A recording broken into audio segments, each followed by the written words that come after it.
Plus important corridor de l'Afrique de l'Ouest, le corridor Abidjan-Lagos représente à lui seul 60% des échanges intracommunautaires de la CEDEAO.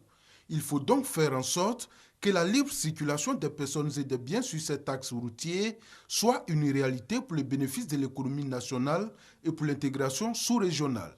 Pourtant, une étude a révélé que l'axe Abidjan-Noé, long de 155 km, est confronté à des difficultés, notamment le nombre de postes de contrôle et le comportement des agents aux postes de contrôle autorisés. Le nombre de barrages que la CEDEAO a souhaité avoir, c'est 3 barrages aux 100 km.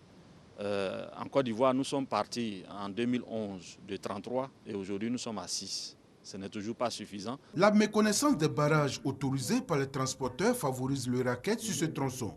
Cet atelier, initié par le Comité national de facilitation du transport et du transit routier inter-État pour la Côte d'Ivoire, vise à amener les acteurs intervenant sur l'axe Abidjan-Noé ainsi que les autorités administratives à œuvrer au respect du nombre de barrages routiers autorisés.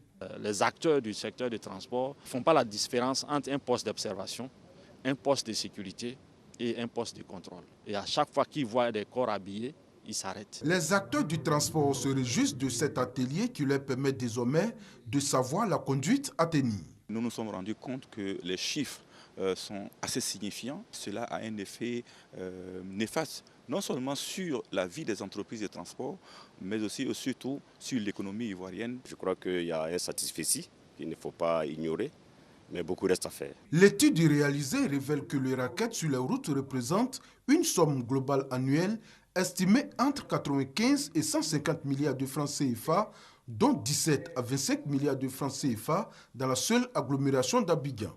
Cette étude révèle aussi un temps de contrôle de 11 à 42 minutes sur 100 km pour les véhicules de transport de marchandises.